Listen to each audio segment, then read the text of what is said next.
Thank you for joining PBS TV Sports Update. My name is Waliko Idris Obama.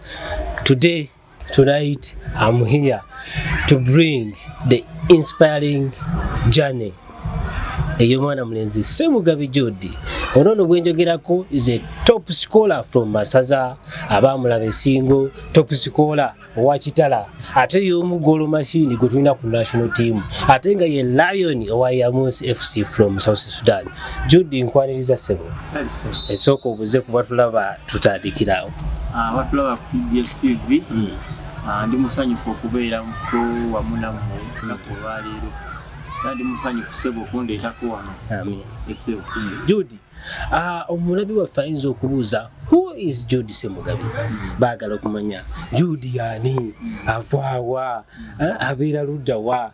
Jude yaani, omulabi waffe osobola omutangazaamu Jude yaani gwe batera okulaba. Bakulaba bulabi ku TV. They are watching you playing on the national team, but they don't know who is Jude Ssemugabi. Jude Ssemugabi, nsambula mupiira. Nzaalibwa Mityana Musingo. Era gye natandikira omupiira gwange nkyali muto. Nenzija ngera olugendo naalulira genda mu maaso eyo paka kati wendi awudde buno e South Sudan. Kyosambira akapiira. Jude, omupiira ogutandikira wa? Omupiira gutandikira Mityana. Kukyalo.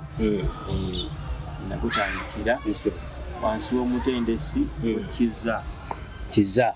Yali musambi wa mupiira. Gutandikira awo. Nzija nga ndererwa emikono egy'enjawulo mupiira. Ssebo. Tusubire Mityana waliyo akademe ez'amaanyi ze watandikiramu oba gwali guno ogwa bulijjo? Ebiseera ebyo akademe zaabeerangayo. Naye ffe nti Kiza yatukuŋŋaanya ng'era omanyi abavubuka abato n'asobola okuyigiriza ku ekyo kikyali alina.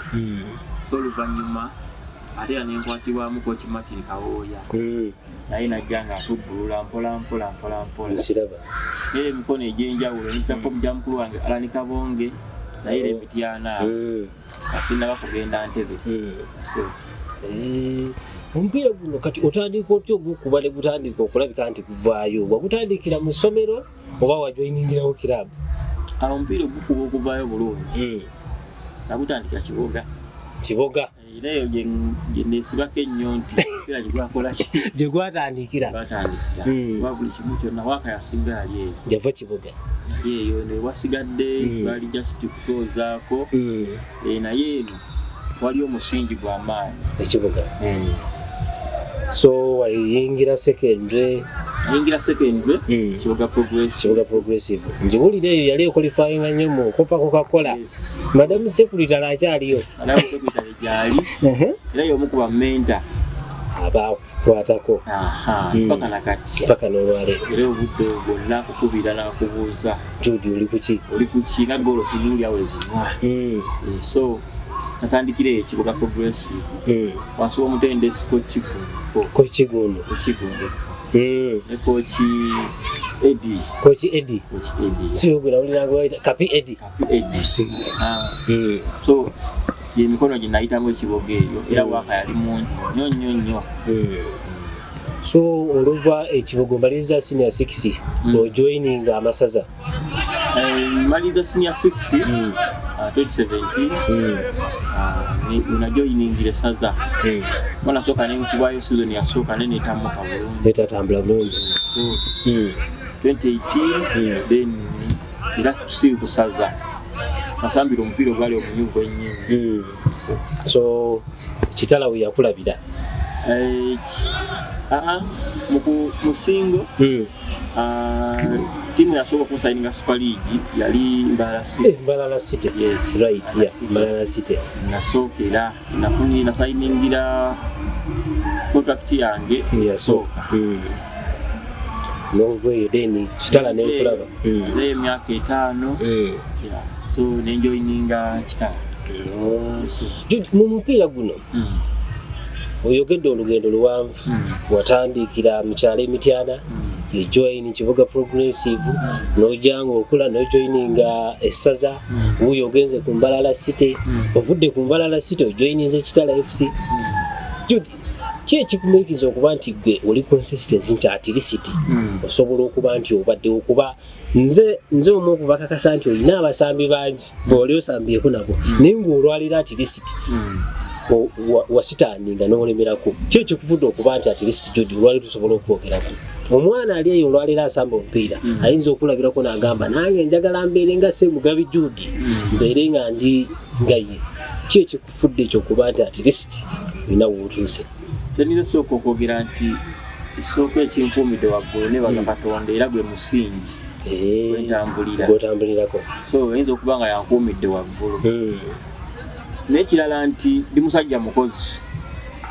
njagala nnyo okukola oli musajja ali hard working tuula ne mmanya kikyembulamu nanze omusambi nogaa n'okyongerako nkola study mmanya nti performinga ntya Rina performinga ntya kweno game nina kukola ntya ne wali view wenabanga tebigatta bulungi de nzira ku ground gye natandikira then nganziramu mbyodinga kola so ne kikufuula nti oli consistency ng'oyongerako training zezo twala nga kintu kikulu nnyo kukola ekintu ekisobola okunkikingira nga ndi fit bulungi Judy mwezo process zo zirogedde challenge ki ezisinza okutawanya mukana akapiira kuba abasambi bangi ayinza okugamba coach nze ekyanzija ku kapiira navanga ku training nimaliza nga ngeze kulya kakomando oba ngeze kukola ki naye gwenga gwe Judy kuba kati otambulidde mu makubo mangi challenge ki gy'osinga okulaba eri mu kapiira kale challenge gyesinza okusinkana ngange zibadde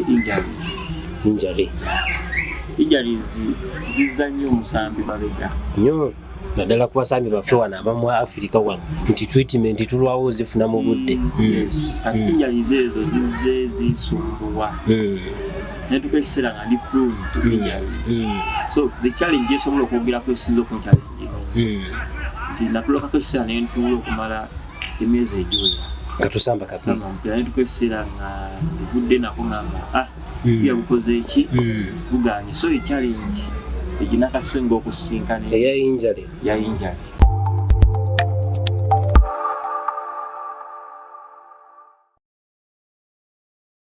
Judy nga tumaliriza omwana omuntu olwaleero ali asamba akapiira akulaba era akwegomba kagamba kikoyinza okumusibirira alina kukola nnyo alina kukola kikuba abasambi gye bali naye nga tamanyi kyakukola ng'alaba Ssemugabi nti Ssemugabi olwaleero osobola omulaba ku national team naye tamanyi nti Ssemugabi either yali hard working oba yalina empisa omwana omuntu olwaleero akulaba eyeegomba okutuuka awo wootuuse kiki kyalina okukola mu kapiira kuba olina bangi bo inspiringa wano mu mupiira gwaffe ogwa Uganda magezi kigomuwa eri abaana bato abali eyo ebigambo byange nti ekisooka byonna okutya Mukama amagezi mwe gasookera ekyo kikulu nnyo so nti nange bwe mba ngenda mu kisaawe sooka kufukamira nga Mukama okusaba onsitule so buli wotya Katonda buli kimu kitambula bulungi kintu kikulu nnyo n'ekirala okwasa amaanyi ebitabo there is life after football.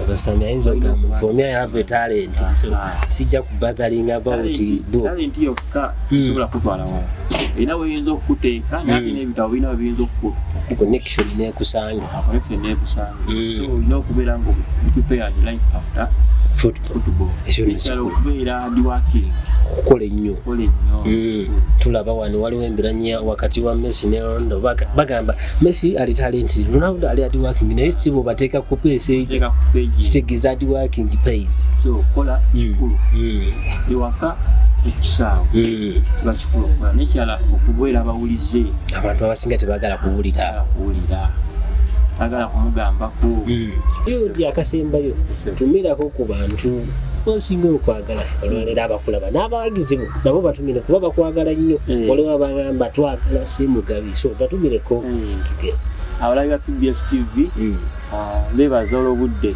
mwefiiriza okulaba nga mutulaba era ntumira ku bawagizi bange mwenna mwenna gye muli eyo across the country abali wabweru w'eggwanga mwenna mwenna mbatumiddeko nentumirako mama wange omulungi Nana Loisa Agnes nentumirako taata wange mwami Kasujju Leonard tuzaalira stoika nentumirako ne mukyala wange naye tumiddeko singa tebabatumira baserebu batya waayi batumirirawo nnyo bwekiri so Ajudi nkweyanziza nnyo tujja kuba tukweddiza ate era tulabe nti at least tuboshinga so tukwagaliza kisinga Sudan egamba kise Sudan ennungi Jamus FC Jamus etambula golo gakuba tukusabira bisinga byerere nkweyanziza nnyo muganda wange nange nyanziza gwebale nnyo so nsigadde baliko Idris Obama ku PBS TV temusubwa ebinyuma bikyajja bingi Ssemugabi tujja mumuleeta tumumwongeze banga lyonna. I salute you.